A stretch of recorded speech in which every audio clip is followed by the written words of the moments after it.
गाँव वाले तो आटे का प्रसाद बनाते हैं, छोले नहीं डालते ना अब की बार। जैसे हमारे टाइम में डालते हैं जब हम स्कूल में पढ़ते थे। 8 साल पहले डालते थे, उसके बाद उन्होंने बंद कर दिया। लड्डू भी नहीं बांटते अब तो। वो आदमी लड्डू खाने ही चला जाए। बुरा हाल है, क्या कर सकते हैं। इंडिपेंडेंस डे मनाना चाहिए यार, अच्छी बात है। तो कई तो कहते हैं अभी तो हम गुलामी है। चलो, हम हिस्ट्री कर रहे थे। हिस्ट्री में मैंने अशोक शुरू करवाया था। अशोक का मतलब आधा पार्ट हो चुका था, आधा रह गया है कुछ। ठीक है, उसे भी कंप्लीट कर लेते हैं।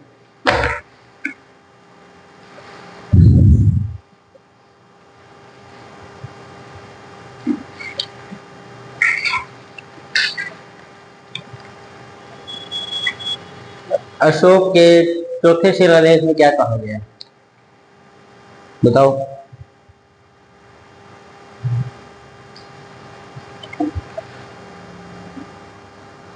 भेरी घोष की जगह पे कौन से शिलालेख के अंदर धम घोष यूज किया गया है? भेरी घोष की जगह पे कौन से में किया गया है? पता नहीं। चौथे में किया गया है। सबसे बड़ा कौन सा शिलालेख है? नहीं, पहला नहीं है, पढ़ा नहीं है तुमने। कौन सा शिलालेख बड़ा है, मैंने पूछा है। सातवां बड़ा है, ठीक है। त्योहारों पर प्रतिबंध कौन से में है? कौन से शिलालेख में त्योहारों पर प्रतिबंध के बारे में लिखा गया है? हैं? नौवे में। धर्म की चर्चा किसमें है? धर्म का महत्व की चर्चा। दिमाग थोड़ा कंसंट्रेट करो, पढ़ाई में ध्यान दो। नहीं, मैं सीरियसली बोल रहा हूँ, थोड़ा पढ़ने में ध्यान दो। अगर पहले अटेम्प्ट में ही क्लियर करना है तो ठीक है, थोड़ा पढ़ने में दो। घर जाके कम से कम जो चीज मैं करा तो उसको सिर्फ 2 घंटे दे दो सभी सब्जेक्ट को। बहुत है 2 घंटे में इंसान वो पढ़ता ही तो है यार, 2 घंटे में बहुत कुछ हो जाएगा। ठीक है, 6 घंटा 4 घंटा तुम यहाँ पढ़ के जाते हो। ठीक है, उसके बाद घर जाके 2 घंटे पढ़ लिया, फिर सुबह उठते ही 1 घंटा बैठ के दोबारा रिवीजन कर ले। और उन चीजों को टिक कर लो जो चीजें आप भूल जाते हो। बाकी तो सब याद ही है, बस बार बार खोल के उसको पढ़ लिया, बस 2 चीज भूल जाते हैं। ठीक है, फिर अब कभी भूलोगे नहीं। और जो पहले अटेम्प्ट करना है तो अच्छी बात है। अगर छोटी उम्र में नौकरी लेनी है तो थोड़ा मेहनत करो, नहीं लेनी है तो अलग बात है। 4 साल बर्बाद करने हैं, 5 साल बर्बाद करने हैं। लोग अभी भी क्या ही करते हैं बुढ़ापे में भी जॉब की। और आप सही हो, आपके माँ बाप ने आपको 17-18 साल के पूर्व में भेज दिया कोचिंग के लिए। हमारे घर वाले ने थोड़ी ना भेजा था कभी कोचिंग के लिए। 17 की उम्र में तो बिल्कुल नहीं भेजा, ना 17 ना 18। समझे, आपको भेजा है, दे रहे हैं किसी तरह से, पढ़ लो। और अब हमारे जैसा कोई पढ़ाता भी नहीं था कम फीस में। 35,000 लेके आओ सीधा। 40,000 लेके आओ। ऐसे को कहाँ 40,000 35,000 है? मजदूरों के लिए तो बहुत कम चीज है। मतलब मजदूर तो बहुत ज्यादा है। अगर वो कमाएगा ना एक काम से, उसको इतने मिलते हैं और उससे भी घर मुश्किल से चलता है उसका। और काम तो मुश्किल ही मिलता है, बारिश का मौसम चल रहा है, मुश्किल ही काम मिलता है। तो इसलिए कह रहा हूँ अच्छे से पढ़ाई कर लो, घर जाके टाइम दिया करो। अशोक ने टोटल कितने शिलालेख लिखे? शिलालेख, शिलालेख की बात की है मैंने। 14। 8,000 अभिलेख थे।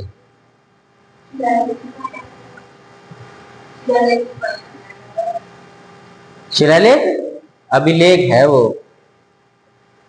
अभिलेख 8,000 लिखे थे उसने। मैंने जब बताया था अभिलेख का पैटर्न भी बताया था, कैसे लिखा गया कैसे नहीं। तो वैसे उसने 8,000 लिखे हैं, और शिलालेख टोटल उसने 14 लिखे हैं।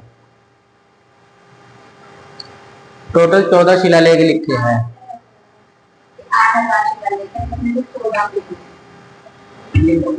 अरे अभिलेख की बात की होगी मैंने। अभिलेख ऐसे बताया था ना, जब पैटर्न में लिखे गए हैं, ठीक है, यहाँ प्रियदर्शनी मिला है, तो ऐसे से हमें 8,000 टोटल मिले हैं। ये चीजें बताई थी मैंने। 8,000 पत्थर पर लिखता था वो।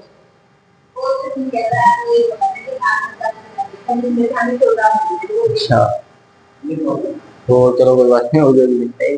तो 14 शिलालेख मिले हैं, ठीक है, 8,000 अभिलेख लिखे गए हैं, ठीक है। और अब मैंने आपको ये भी बताया था भी, अशोक अपने 20वें वर्ष में, शासन के 20 वर्ष बाद कहाँ गया था? शासन के 20 वर्ष बाद कहाँ गया था अपनी धम्म यात्रा में? बताओ कहाँ गया था 20 वर्ष बाद? लुम्बिनी में क्या है?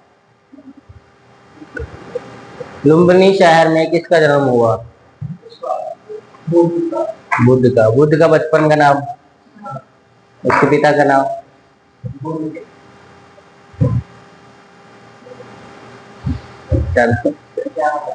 सुधोधन। सुधोधन।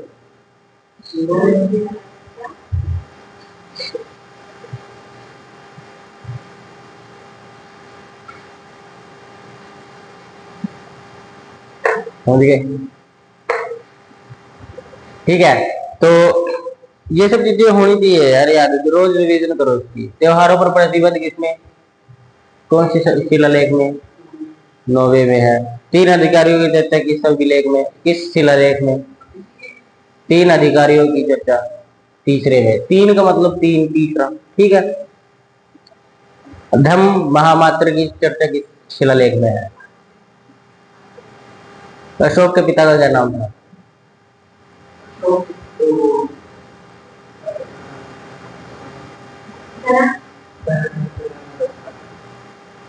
धनानंद तो नाना था उसका।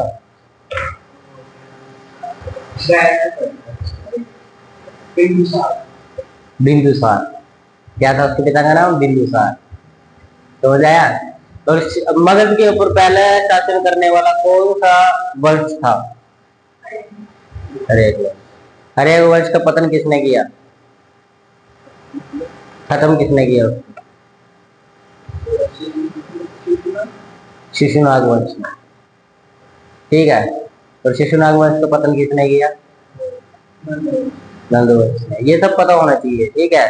पेपर में ऐसे आते हैं, पतन मिलेगा उसमें, खत्म का मतलब कि इसका नाश कैसे किया था, किसने किया था, पतन के रूप में मिलेगा लिखा हुआ पेपर में, ठीक है। समझ आया? कलिंग पर,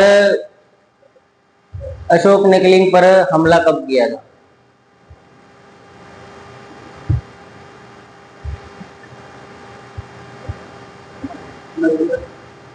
हमला यानी कि युद्ध कब हुआ था कलिंग और अशोक का?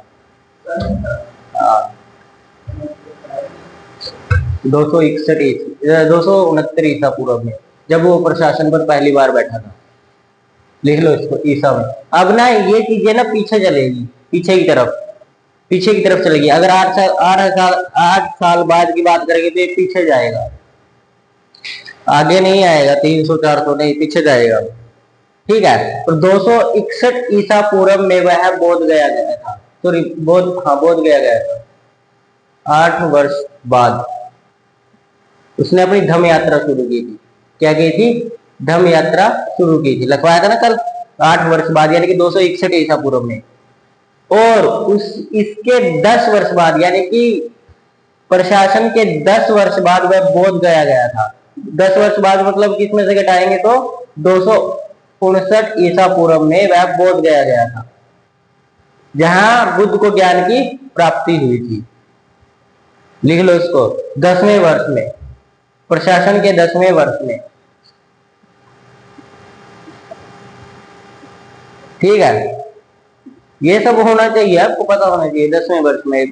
जब आपको पता चल गया ना प्रशासन कब से शुरू हुआ उसका, राज कब से शुरू हुआ, गद्दी पर कब से बैठा, तो उसके 8वें वर्ष बाद मतलब कि 261, ठीक है, 10वें वर्ष बाद 259, ठीक है, और 20 वर्ष बाद वह लुम्बिनी शहर गया था। लुम्बिनी में क्या हुआ था, बुद्ध का जन्म। तो 20 वर्ष निकालो, 60 2 40 49, 249 ईसा पूर्व में। अभी उल्टी गिनती शुरू होगी यहां से, ठीक है। जैसे जैसे हम आगे बातें चलती रहेगी, सातवाहन वंश, कर्ण वंश, ये सब पढ़ेंगे तो उसमें पीछे की तरफ चलेगा। समझ आया?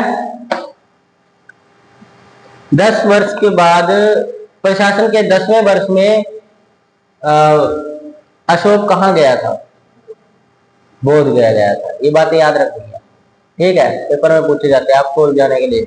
आपको ये भी पूछा जा सकता है कि 259 ईसा पूर्व में धम्म यात्रा करते हुए अशोक कहाँ पहुंचा था, बोध गया में।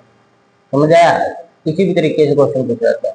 बोध गया में अशोक किस वर्ष में गया था, प्रशासन 21 साल में कितने वर्ष बाद गया था, सब चीजें याद रखनी है, ठीक है। उसके बाद आपको वो शिलालेख के बारे में पूछ सकता है, ठीक है। अब जब वो लुम्बिनी शहर गया तो नेपाल के पास में पड़ता है लुम्बिनी, ठीक है, नेपाल के पास में पड़ता है। नेपाल में एक जगह है निगाली नगर, कि कौन सी जगह है, निगाली नगर।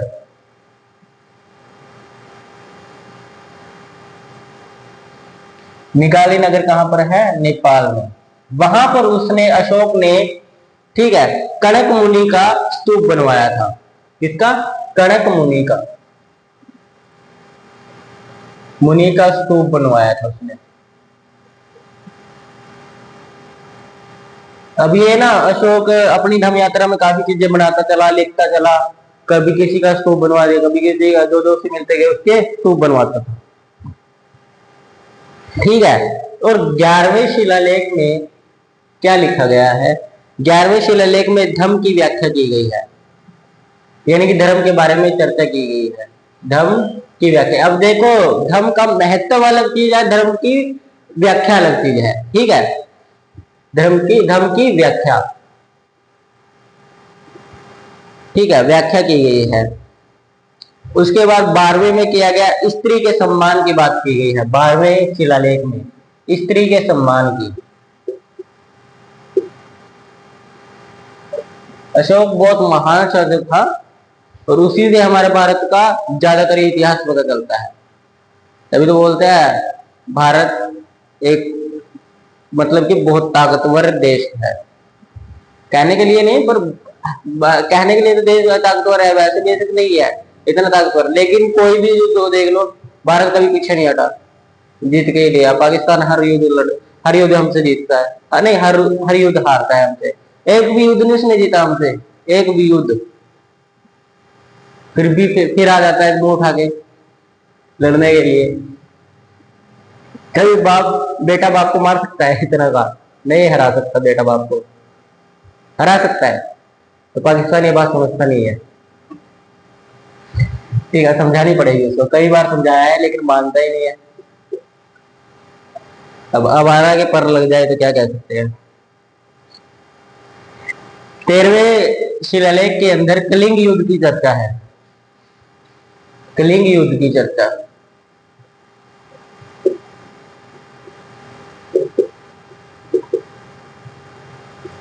कलिंग युद्ध की चर्चा है 13वें शिलालेख के अंदर, ठीक है।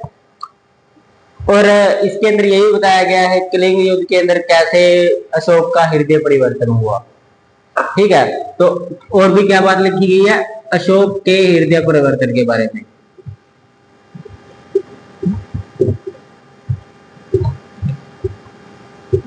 हृदय परिवर्तन के बारे में बात की गई है, समझ आ रहा है ना। और 14वें शिलालेख में क्या लिखा है उसने, अब जैसे वो घूमता रहता था, कहीं देखो कुछ लिख दिया, यहाँ उसको कुछ ज्ञान की प्राप्ति हुई थी, यहाँ भी लिख दिया, वहां भी लिख दिया, कुछ भी करता रहता था यार वो, ठीक है। और धम्म यात्रा में उसका बौद्ध धर्म में इसका बहुत बड़ा योगदान रहा है, प्रचार करने में बहुत बड़ा योगदान। ठीक है, बुद्ध के बाद ज्यादातर प्रचार उसी ने किया है। ठीक है, अब देखते हैं 14वें शिलालेख के अंदर जनता को धार्मिक जीवन जीने की प्रेरित किया गया है। ठीक है, धार्मिक जीवन जीने के लिए प्रेरित किया गया है इसको, जनता को।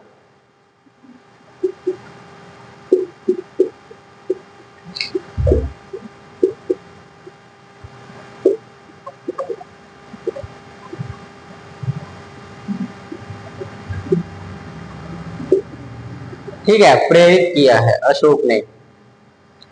ठीक है, अब आप लोगों को पता है अशोक, सॉरी, जो चंद्रगुप्त था, चंद्रगुप्त को राजा किसने बनवाया था मिलकर?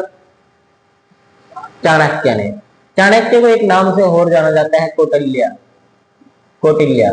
ठीक है, अब अशोक तो वहां था नहीं। अब अशोक तो उसको दादा कहता था, दादा भी को, दादा तो बिंदुसार का था, परदादा बनता है वो तो उसका, अशोक का तो अब कौटिल्य की देखते हैं राजनीतिक व्यवस्था क्या थी उस टाइम पे, जब कौटिल्य वहां का मंत्री था। ठीक है, राजा नहीं था, मंत्री था। राजा तो अशोक ही था, राजा चंद्रगुप्त मौर्य रहे, बिंदुसार रहे, लेकिन वो उनका मंत्री बन गया, सेनापति बन गया, उनके साथ उनको सलाह देने लग गया। ठीक है, साथ में रहकर युद्ध कैसे करना है, रणनीति कैसे रखनी है। देखा ना सिकंदर के सेल्यूकस की, क्या किया उसने? सेना को हरा दिया। कैसे? पता चला 500 हाथी है उसकी। पहले उसने कहा चंद्रगुप्त को पता करो उसकी सेना में सबसे बड़ी ताकत क्या है। चंद्रगुप्त ने पता किया, भाई 500 हाथी उसकी सबसे बड़ी ताकत है। क्या कहा था चाणक्य ने? तब तक लड़ते रहो जब तक छिप कर लड़ते रहो, जब तक बारिश ना हो।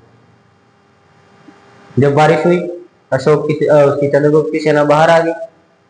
हाथी क्या कर रहे थे? एक बार कोई भारी भरकम चीज गिरेगी तो उठेगी थोड़ी ना दोबारा, फिसल गए हाथी तो उसकी सबसे बड़ी ताकत कमजोर हो गई।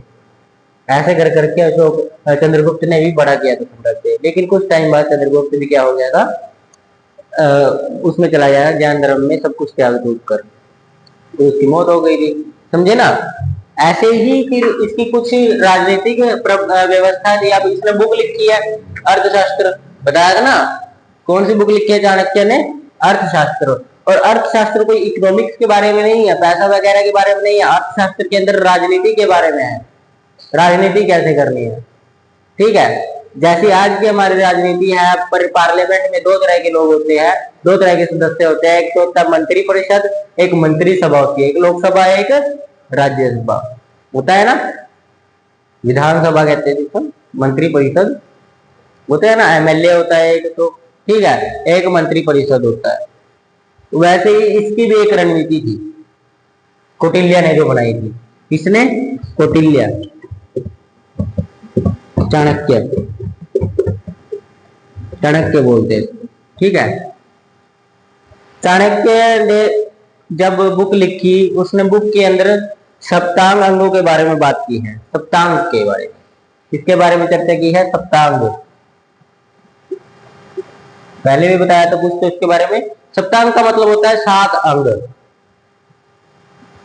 7 अंग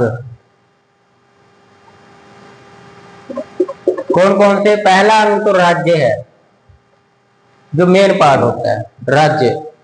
दूसरा अंग राजा। ठीक है, अब राजनीति करने के लिए सबसे पहला काम, एक राज्य होना चाहिए, राज्य का एक राजा होना चाहिए। ठीक है, एक मंत्री, राजा का मंत्री होना चाहिए जिसको सलाह दे सके। और चंद्रगुप्त का सलाहकार कौन था? चाणक्य। ठीक है, चाणक्य से वो सलाह लेता था। हर एक मित्र होना चाहिए। अब मित्र नहीं होगा तो दुश्मन ज्यादा होंगे, इसलिए मित्रता करनी चाहिए, मित्र होने चाहिए राज्य की। राजा के मित्र काफी सारे। अब राजा के मित्र राजा ही होंगे ना, वो अपने उसको बनाएगा प्रजा को अपना मित्र नहीं बनाएगा, प्रजा किसी व्यक्ति को थोड़ी ना बनाएगा। राजा को राजा से मदद मिलेगी ना। पता चला है दुश्मनी करके बैठा है, उधर से उसने हमला कर दिया, इधर से उसने, ऐसा थोड़ी ना होगा। किसी के साथ तो मित्रता होनी चाहिए ना। हर आदमी के साथ हम दुश्मनी नहीं कर सकते। आज का समाज भी ऐसा ही है, लेकिन आज के लोगों के अंदर मतलब ज्यादा बढ़ गया है, मतलब ज्यादा बढ़ गया है। उसको उससे मतलब है, इसको इससे मतलब है, होता है ना। अब कोई आपके साथ प्यार से बात कर रहा है, उसको कहीं ना कहीं मतलब है। मान के चलो आपकी नौकरी लग गई कोई, ठीक है, वो आपसे क्यों बातें करते हैं लोग? अभी आपको कुछ नहीं मानते, वो समझते हैं कुछ ज्यादा नहीं समझते। मैं बात कैसे कर रहा हूँ, आज आपकी कोई वैल्यू होती है उनके सामने? नहीं होती। बस हाँ यार ये मेरे भाई का लड़का है, बहन का लड़का है, ठीक है, मेरा दोता है, पोता है, ये सब है। लेकिन जब आप एक लेवल पे पहुंच जाते हैं, एक नौकरी लग जाती है, सब ये कहते हैं यार उसका बेटा ये है, हमारा ही है, हमारा ही है, हमारा बेटा लगा हुआ है वहां पे, कोई दिक्कत नहीं है, हम काम कर लेंगे। फिर ये कहते हैं ना। तो लोग आपकी सक्सेस के अंदर आपके मतलब से जुड़े होते हैं, आपसे मतलब है उनको। कोई काम पड़ेगा, अरे वो बैठा तो है वहां पे, उसको कह देना, अपना ही तो है, कहेंगे ना। तो वैसे ही यहाँ मित्र होने जरूरी है, ठीक है। ज्यादा नहीं भी 150-200 की भीड़ इकट्ठी करनी, इतने भी मित्र नहीं चाहिए, ठीक है। एक आधा जो होगा सगा होगा, ठीक है, जो आपके साथ खड़ा होगा, बाकी सारे तो मतलब से है, टाइम आने पर भाग जाएंगे, ठीक है। मित्र जरूर होना चाहिए, ठीक है। सेना होनी चाहिए, ठीक है। अब सेना के बगैर लड़ सकते हैं? नहीं लड़ सकते। भारत के, जापान के पास अपनी सेना नहीं है, जापान के पास अपनी सेना किसकी है? अमेरिका ने सेना दे रखी है उसको।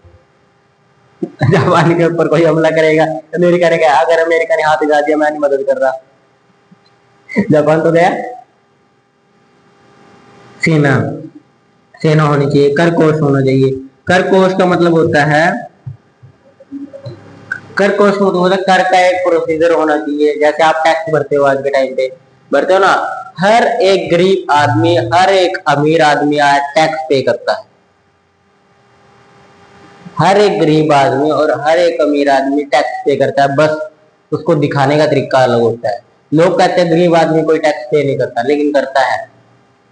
50 रुपए की कोई चीज है, उसके ऊपर 30% जीएसटी लगती है, बनकर वो 80-90 रुपए की बन जाती है, तो टैक्स तो वो भी पे कर रहा है।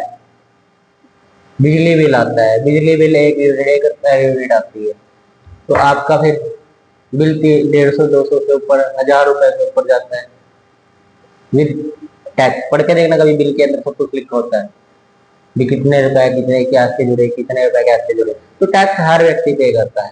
ये नहीं है बस गरीब आदमी सोचता है मेरे पास से टैक्स लिया नहीं जा रहा, लेकिन उसको पता नहीं है टैक्स लिया जा रहा है, किसी भी तरीके से लिया जा रहा है, ठीक है ना। तो टैक्स की मत छोड़ना है, टैक्स हमें भरने की जरूरत है, सही भरते हैं टैक्स तो, ठीक है। उसके बाद सेना होनी चाहिए, दुर्ग होना चाहिए, ठीक है। क्या होना चाहिए? एक दुर्ग की बात की गई है। ये 7 अंगों की बात की गई है, 2 3 2 7, ठीक है। 7 अंगों की बात की गई है। ये राज्य के लिए बहुत इंपॉर्टेंट है, राजनीति के लिए बहुत इंपॉर्टेंट है।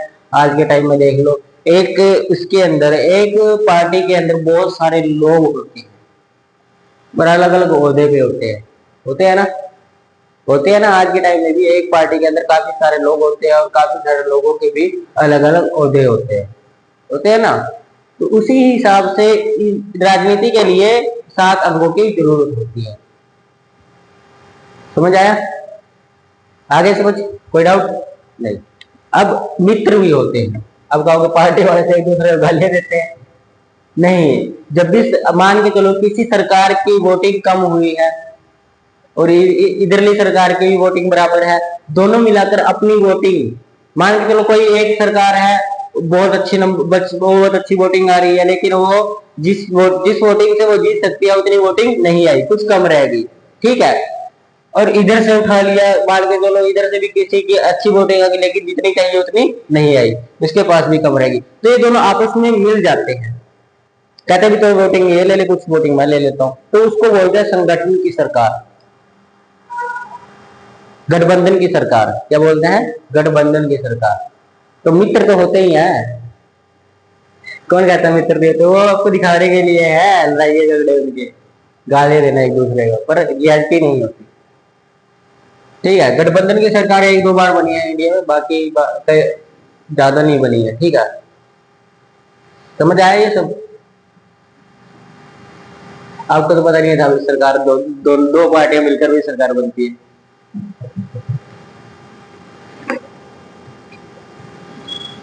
पार्लियामेंट समझाना था आपको, लेकिन वो इसमें आपके टॉपिक में नहीं आता, आपके लेवल पे नहीं आता हूँ।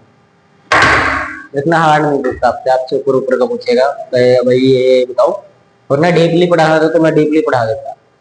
ठीक है, फाउंडेशन में देखेंगे डीपली तो फाउंडेशन में होता है, क्योंकि वो तो हर एक एग्जाम के लिए होता है, छोटे मोटे एग्जामों के लिए नहीं, बड़े बड़े एग्जामों के लिए भी होता है फाउंडेशन। समझ आया कौटिल्य ने क्या क्या करा? उसने एक अर्थशास्त्र बुक लिखी, उसमें सप्तांगों के बारे में बात की है, जो उसने 7 अंग बताए हैं कि जो राजनीति के लिए जरूरी है। ये सब बताया, राजा, राज्य, तो सेना, मंत्री, कोष, कर कोष, ठीक है, दुर्ग, मित्र, ठीक है, शत्रु की बात नहीं है, तो शत्रु मत बनाओ, मित्र बनाते चलो, बनाने चाहिए शत्रु भी, वरना जलेगा वो। ठीक है, और कौटिल्य को सलाह देने के लिए देखो, अब कौटिल्य इतना भी ताकतवर, इतना भी समझदार इंसान नहीं, तभी वो पूरा राज्य को ही सलाह दे, पूरे राज्य को संभालने की सलाह थोड़ी ना देता। लेकिन उसको भी सलाह देने के लिए सिर्फ 2 सदस्य थे। कौटिल्य को सलाह देने के लिए कितने सदस्य? 2, लिख लो।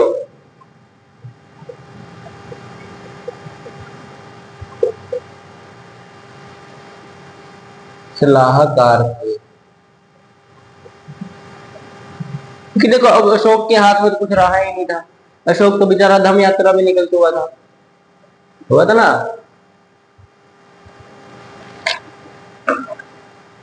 दो तरह की सभाएं थी, ठीक है, 2 तरह की सभाएं थी, सलाहकार थी। ठीक है, कौन कौन से सलाहकार थे? एक था मंत्री, एक मंत्री सभा थी और एक मंत्री परिषद सभा थी। एक मंत्री सभा थी, ठीक है, जिसमें सिर्फ मंत्री मंत्री थे। एक मंत्री परिषद था, ठीक है, एक क्या थी? मंत्री थी, मंत्री सभा। दूसरी क्या थी? मंत्री परिषद। आज भी है ये चीजें, पर थोड़ी अलग ही तरह से हमारे उसमें परिषद। ठीक है, 2 तरह से थी, एक मंत्री सभा और एक मंत्री परिषद था। ठीक है, ये कोई आदमी नहीं थे, आदमी के नाम नहीं थे, ठीक है, ये सभा के नाम थे। मतलब क्या है, एक सभा के अंदर कुछ लोगों का संगठन बनाया जाता है, उसको सभा बोलते हैं। इसलिए बोला जाता है कौटिल्य के सिर्फ 2 सलाहकार थे, लेकिन 2 नहीं थे, 2 से ज्यादा थे, लेकिन वो जिस संगठन में आते थे वो 2 थे। ठीक है, कौन कौन देखो, इस मंत्री सभा के अंदर 3 से लेके 12 सदस्य होते थे, 3 से 12 के बीच में सदस्य होते थे।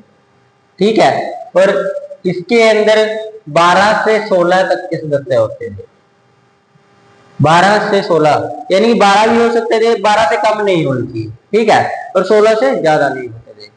समझ आया? कभी कभी तो 20 भी हो जाते थे या 20 होते थे, बस, इससे ज्यादा नहीं होते थे।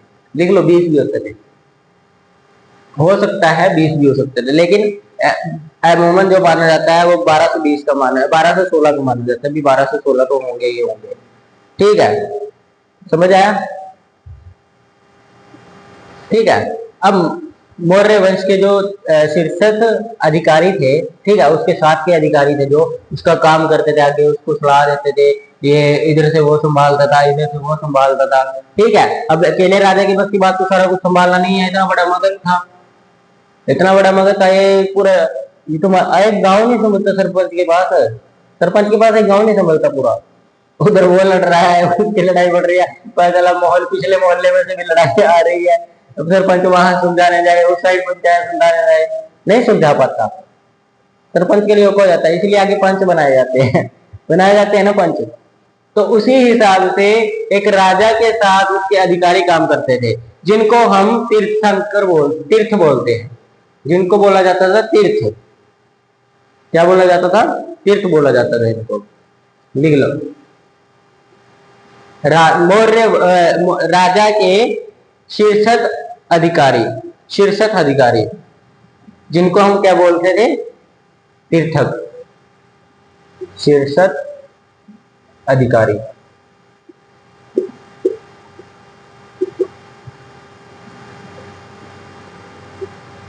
क्या बोला जाता था उनको? तीर्थ बोला जाता था। ठीक है, अब टोटल 18 तीर्थों की चर्चा है। कितने सदस्य थे तीर्थ? टोटल 18 तीर्थक थे। किसके अंदर लिखा गया? अर्थशास्त्र में लिखा गया है। ठीक है, अर्थशास्त्र में किसके बारे में लिखा गया? 18 तीर्थों के बारे में लिखा गया। तीर्थ थे, टोटल 18 तीर्थ थे। ठीक है, समझ आया? तीर्थ का मतलब क्या होता है? उससे साथ देने वाले यार, जो आगे काम करे, संभाले उसके। ठीक है, अब इनको भी अलग अलग तरीकों में भाग किया गया था। ठीक है, अलग अलग भागों में बांटा गया था। टोटल इसके अंदर 26, समझ आ रहा है, 26 अध्यक्ष थे इनके, जो चेयरमैन बोला जाता है, जिनको क्या बोला जाता है? चेयरमैन। कितने थे? 26। 26 अध्यक्ष थे, प्रमुख 26 थे। किसके अनुसार? अर्थशास्त्र के अनुसार। अर्थशास्त्र के अनुसार किसने लिखी थी अर्थशास्त्र? चाणक्य ने। ठीक है, और इंडिया किसने लिखी थी? मेगास्थनीज ने। इसी टाइम पे तो आया था, चंद्रगुप्त के टाइम पे था वो मेगास्थनीज। किसने भेजा था मेगास्थनीज को? सेल्यूकस ने। किसने भेजा था? सेल्यूकस ने। किसके लिए? अपनी बेटी के लिए। समझ आया? अपनी बेटी के लिए भेजा था। याद रखनी है चीजें। अब मैंने कहानी के तौर पर बताई है तो याद रहनी चाहिए, एक बार पढ़ोगे तो अपने आप समझ आ जाएगी। और रिपीट भी होती है, कहानी सुनी होती है ना तो अच्छे से रिपीट होता है। नानी हमें कितनी अच्छी कहानी सुनाती, दादी कितनी अच्छी सुनाती थी, बचपन में सुनाती थी ना। ट्विंकल ट्विंकल स्टार आपको कहानियां सुनाई जाती थी, आज भी याद है? याद है ना? बचपन में टीवी में दिखाई जाती थी। इसमें एक एलईडी सी होती थी स्कूल में, उसमें बैठ के डिजिटल बोर्ड होता था, उसमें पेन ड्राइव लगा के दिखाते थे। हम तो 9th क्लास तक देखते थे उनको, 8वीं क्लास तक, 9th तक देखी है हमने वो। जब भी लाइब्रेरी की हमारी क्लास खत्म होती थी, मतलब हमारी क्लास एक फ्री होती थी, आती थी, हमारे एडजस्टमेंट लगाई जाती ना टीचर की, तो आती थी हमारी क्लास में एक मैडम, उसकी लगाई जाती थी, फ्री रहती थी क्योंकि सारा दिन, वो हमें लाइब्रेरी में ले जाती थी। टीवी में चलाया, पेन ड्राइव लगाई और वहां वो देख रहे कहानियां बैठे। हम इस टाइम बचपना था तो अच्छा लगता था, बैठ के टीवी पे ले आराम से बैठे देखेंगे। तब भी हम देखते थे, 10th तक देखी है हमने वो, 10th तक। लेकिन 11th 12th में हमने क्या किया था? शीशा तोड़ दिया था अपने स्कूल का। ये स्कूल है, जैसे दरवाजे से बने होते हैं ना, दरवाजे शीशे के बने होते हैं, हम फेंक रहे थे, बैग वैग ना खेल रहे थे, एक दूसरे के मार रहे थे, क्योंकि लड़के लड़के बैठे सारे क्लास में, लड़कियां अलग बैठी थी, लड़के अलग बैठे। हमने वो शीशा ही तोड़ दिया दरवाजे का। उसके बाद कुछ दिनों बाद प्रिंसिपल ने पूरे स्कूल में डिजिटल बोर्ड लगवाए, सिर्फ हमारी क्लास में नहीं लगवाया। इतनी निकम्मी क्लास थी हमारी, पूरी बदमाशी थी हमारी क्लास की। कहने के लिए हम नॉन मेडिकल के स्टूडेंट थे, और नॉन मेडिकल के स्टूडेंट शरीफ होते हैं, ये मानना जाता है, शरीफ होते हैं, लेकिन हम सबसे ज्यादा खराब थे। आप सोचो, 8 की क्लास में डिजिटल बोर्ड था, 8 की क्लास में लगवाया गया डिजिटल बोर्ड, जबकि उनको जरूरत नहीं है, पढ़ना ही तो है, हिस्ट्री वगैरह ही तो पढ़नी है, लेकिन हमारी क्लास में नहीं लगवाया गया। आप सोचो कितने खतरनाक होंगे हम। हमारी आधे से ज्यादा क्लास एब्सेंट रहती थी, और जबकि स्कूल में आए हुए हैं, लेकिन क्लास से बाहर है। हमारे बेंचेस होते थे पीछे से, पीछे के हमारी क्लास में टोटल 72 स्टूडेंट थे। 72 में से हम पिछले तो सारे ही रहते थे बाहर, हर एक क्लास में किसी न किसी क्लास में खाली है। लेकिन पढ़े भी अच्छे से, नंबर भी अच्छे आए, सभी के पास आउट हो गए, किसी के 60% से कम नहीं आए हमारी क्लास में। समझ आया? तो पढ़ना भी चाहिए और मौज मस्ती भी करनी चाहिए। आगे बढ़े, ठीक है। अब टोटल समूह जो थे, यानी कि तीर्थ जो थे, ठीक है, टोटल 18 थे। 18 के 18 में सब नहीं पढ़ने, 18 के 18 में सब नहीं पढ़ने, कुछ में नहीं पढ़ने हैं। एक स्थानीय समूह था, कुछ समूह के बारे में पढ़ना है, ज्यादा नहीं पढ़ेंगे, ठीक है। समूह जो थे, पहला समूह था स्थानीय समूह,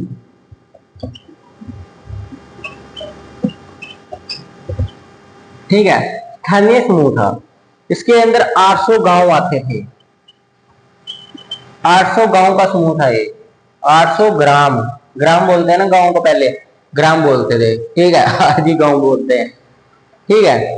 ग्रामों की का ये समूह था, ठीक है। अगला समूह था आपका द्रोण, ठीक है, अगला समूह द्रोण था, द्रोणमुख समूह। द्रोणमुख समूह में 400 से ज्यादा गांव थे, 400 से ज्यादा गांव थे, 400 भी लिख सकते हो, 400 से ज्यादा थी वैसे। ठीक है, और एक था आपका खारविटिक।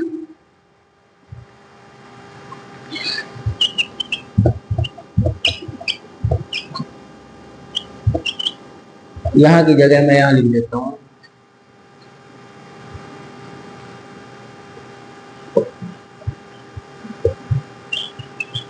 खारविटिक समूह था जिसके अंदर 200 से ज्यादा गांव थे।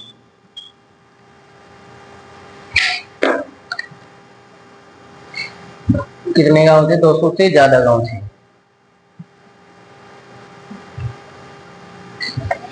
समझ आ रहा है ना ये सब चीजें? आज आपका शौक खत्म कर देंगे, ठीक है।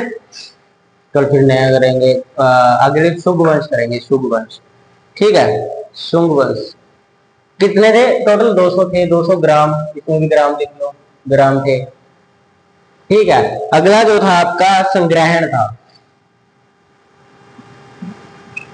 संग्रहण समूह। इसके अंदर 100 ग्राम थे। ठीक है, कितने ग्राम थे? 100 ग्राम। और गांव अशोक के टाइम में गांव जो थी वो सबसे छोटी इकाई थी, सबसे छोटी इकाई। गांव जो होते थे वो सबसे छोटी इकाई होती थी इस टाइम पे। तो छोटी इकाई क्या होती थी? ग्राम यानी गांव सबसे छोटी चीज होती थी। आज के टाइम में सबसे छोटी चीज कस्बा है। छोटा सा कस्बा होता है ना, गांव जितना थोड़ी होता है। गांव थोड़ी होता है, गांव तो बहुत बड़ा होता है। गांव में मेरे ख्याल से 5 से 6 हजार बंदे रहते हैं। हमारे गांव में ज्यादा है। हर तरह की जात मिल जाएगी आपको, हर तरह के लोग मिल जाएंगे। ठीक है, हर तरह के लोग मिल जाएंगे हमारे गांव में। लेकिन कुछ गांव में होता है, कुछ लोग रहते हैं। ठीक है, हमारे पास में एक गांव है। उस गांव जैसे ना, हमारे गांव की अगर तुलना की जाए तो 10 गांव बस जाएंगे हमारे गांव में। उस गांव जितने। छोटा सा गांव है वो, ज्यादा बड़ा नहीं है। छोटा सा गांव है, ज्यादा नहीं है। एक गली से निकले, पार निकलेंगे थोड़ी सी दूर पे पहुंच खत्म। इतना गांव है वो, पर हमसे थोड़ा 1 किलोमीटर दूर है। तो ऐसे सबसे छोटी इकाइयां थी। लेकिन कस्बे जो होते हैं वो जब भी छोटे होते हैं, बिल्कुल गरीब एकदम, जैसे बने होते हैं ना, झोपड़ियां वगैरह बनी होती है, इनमें इनको आज के टाइम में छोटी इकाई माना जाता है। लेकिन अब गांव को छोटी इकाई नहीं मान सकते अब सबसे छोटी। तो गांव भी आजकल थोड़े बहुत डेवलप हो चुके हैं, ज्यादा नहीं हुए। आप देखो, सड़कों से ज्यादा बड़े गड्ढे गांव में होते हैं। गांव की सड़कों पे होते हैं ज्यादा गड्ढे, होते हैं ना? हाँ या ना? होते हैं। अब यहाँ आने जाओगे आप, ठीक है, कुछ छोटे मोटे गड्ढे मिलेंगे। ठीक है, गड्ढे मिलेंगे। ये सरकार, ये भारत की सबसे बढ़िया बात है। अभी खड्डे जरूर मिले, किसी हाईवे पे चले जाओ खड्डे जरूर होंगे। ठीक है, और गांव के और गुलाब होगा, गांव में ज्यादा बड़े गड्ढे होंगे, बताए ना? हमारे गांव में तो है, काफी गड्ढे हैं हमारे गांव में। एक सड़क जाती है हमारे गांव से आगे की तरफ, दुराना की साइड, उसमें भी इतने, यहाँ के एरिया सारा खराब पड़ा है, सारा खराब पड़ा है। तो जाने का मन भी नहीं करता इस एरिया पे। चलो क्या कर सकते हैं, कोई बनवाता नहीं है भाई, क्या करें। और मेगस्थनीज जो था, मेगस्थनीज, उसने कौन सी बुक लिखी थी? इंडिका। कौन सी लिखी थी? इंडिका। पेपर में क्वेश्चन आते हैं, सब याद रखने हैं भी किसने कौन सी बुक लिखी थी, ये बुक किसने लिखी। एक मैंने बताया था अज्ञात बुक, अज्ञात, एक अज्ञात लेखक था जिसने बुक लिखी थी। उसका नाम ही नहीं पता क्या लिखा गया, अपना नाम ही नहीं लिखा उसने। ठीक है, कुछ ऐसे लेखक आए थे जो यहाँ से बुकें लेके गए, लिखी लिखी है नहीं है, यहाँ से उठा के ले गए। कितनी कॉपीज? 400 photo copies. किस बुक्स की? बौद्ध ग्रंथों की फोटो स्टेट लगे गए, फोटो कॉपियां, होता है ना ऐसे। तो कुछ ऐसे भी थे। आगे देखते हैं, मेगस्थनीज ने जो इंडिका के अंदर है नगर प्रशासन की चर्चा की है। जिस टाइम अशोक का शासन था उस टाइम के नगर प्रशासन की चर्चा की है मेगस्थनीज ने। नगर प्रशासन की चर्चा कौन सी बुक में? इंडिका में।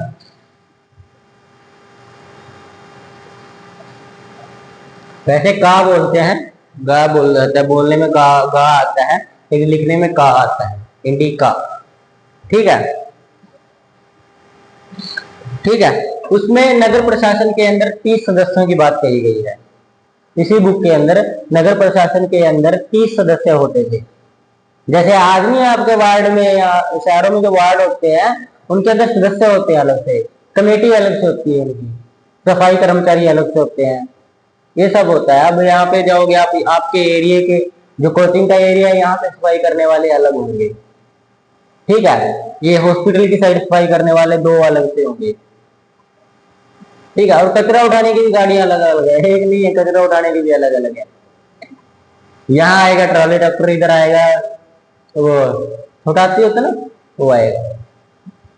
इतना होता है प्रशासन के पास, ठीक है। तो शहर को छोटा मोटा नहीं माना जाता, पर ये बात है लोग शहर में चैन से नहीं रह सकते।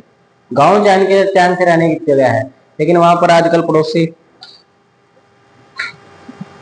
पड़ोसी हो गए हैं तो चैन से नहीं रहने देते। चलो समझ आया। कितने सदस्यों की चर्चा की है इसने? 30 सदस्यों की। कहाँ के? नगर प्रशासन के, ठीक है। नगर प्रशासन के 30 सदस्यों की बात कही है। और ये सब के सब 30 सदस्य किसमें मिले होते थे? 6 समितियों के अंदर होते थे, यानी 6 सभाएं होती थी, इनका ग्रुप होता था एक। 6 कितनी? 6 समितियां, यानी कि हर समिति में 5 सदस्य है।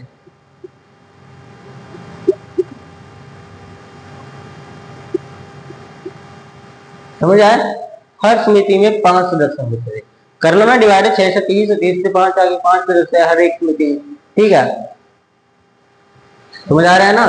तो ऐसे भी पढ़ सकते हो। देखो लिखा गया आगे, प्रत्येक समिति में 5 सदस्य थे, ठीक है।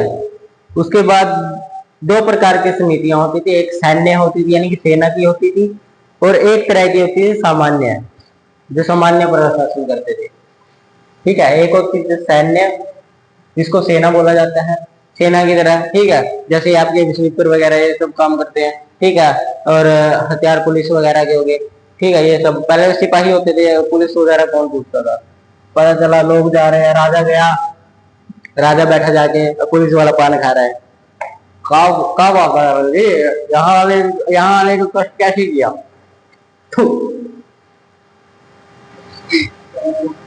ऐसे ही बोलते हैं ना?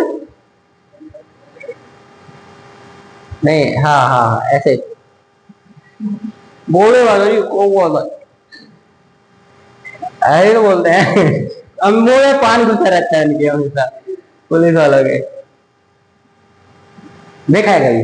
होता है ऐसे पुलिस वालों को, जब भी आप रिपोर्ट लिखवाने जाओगे, या तो वो ज्यादा ज्यादा इधर उधर टाल मटोल करेगा, ठीक है, कहेगा चुपके से चाय पानी ले आओ, अपने आप लिखवा दूंगा। चाय पानी ऐसा नहीं होना चाहिए। चाय पानी हमें क्या होता है, खर्चे के लिए अपना खुद का पैसा तो यूज करना पड़ता है, लेकिन बेफालतू चीजों के लिए नहीं यूज करना। बोलेगा ज्यादा बोलेगा, कह तेरे पास तो जरूर लिखवानी, हम किसी और से लिखवा दें। जिस टाइम तुम रिपोर्ट लिखवाने जाओ ना, अपना फोन रिकॉर्डिंग ऑन करके जाया करो, और उसको पता नहीं चलना चाहिए। फोन रिकॉर्डिंग ऑन की, बैठ गए वहां पे, जो बातें बोल रहा है वो सब रिकॉर्ड होगी, ठीक है। आपकी कई बातें रिकॉर्ड होगी।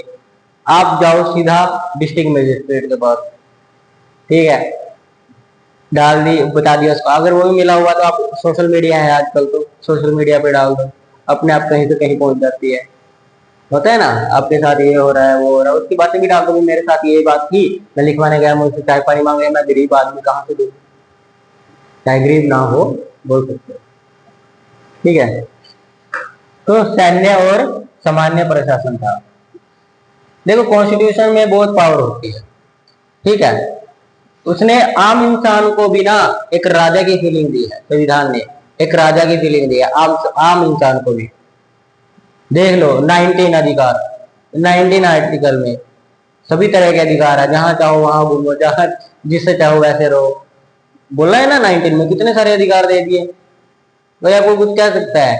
वही कोर्ट में जाओ, पुलिस वाला आपको बिना बिना वारंट के अरेस्ट नहीं कर सकता, 21 में बोला गया है, 21 में नहीं सॉरी 22 में बोला गया है ना। तो अलग अलग तरह के अधिकार है, एक राजा की फीलिंग देता है आप लोगों को। एक गरीब इंसान भी है ना, जो पैसे से चाहे बिल्कुल राजा ना हो, लेकिन अधिकारों से राजा बनाया गया है, किसके थ्रू? कॉन्स्टिट्यूशन के थ्रू। कॉन्स्टिट्यूशन इतनी पावरफुल चीज है। सामान्य प्रशासन थे, ठीक है, सामान्य प्रशासन थे। समझ आया? कोई दिक्कत? ये आपका था अशोक। ठीक है, अब मैं कुछ थोड़ा प्रैक्टिस कर लेता हूँ, बताता हूँ, पूछता हूँ मैं आपसे क्वेश्चन। अशोक के भाई का क्या नाम था?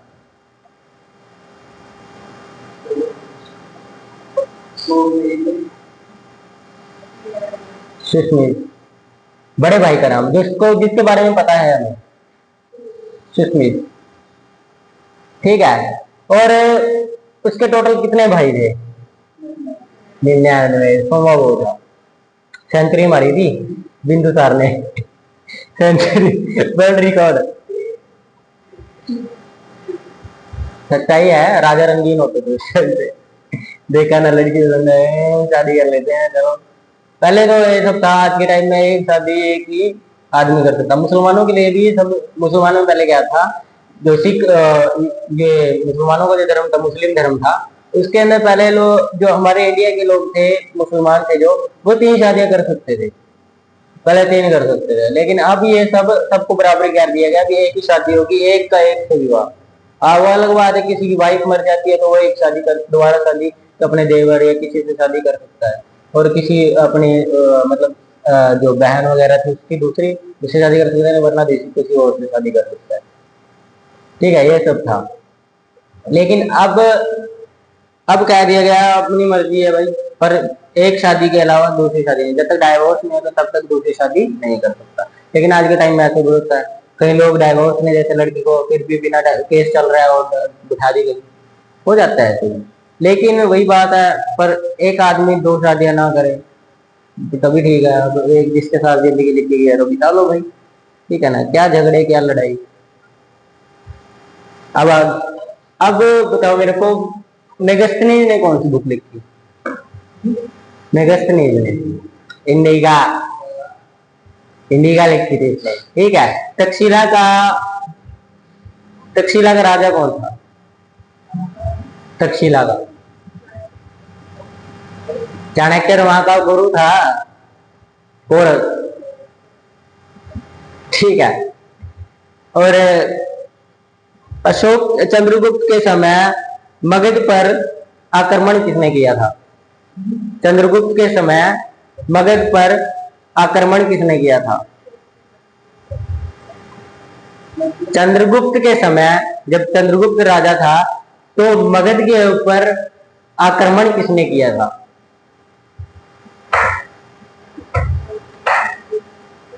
सेल्यूकस निकेटस ने। सेल्यूकस नहीं, सिकंदर के उसने, सिकंदर के उसने किया था, सेनापति ने, जिसका नाम सेल्यूकस निकेटस था ना। सिकंदर के घोड़े का क्या नाम था? बिना लगाम के चलता था वो। ठीक है, और कल टेस्ट होगा आप लोगों का इस चीज का, अशोक के पूरे चैप्टर का, इसका पूरे का ही ले लेंगे मगध का। शुंग वंश और कर्णव वंश और उसका सातवाहन को रोक के पिछले का टेस्ट ले लेंगे। ठीक है, मुझे नहीं लगता तुम लोगों ने पढ़ के आना था अच्छे से, पूरी कहानी रिपीट करके आना। ठीक है।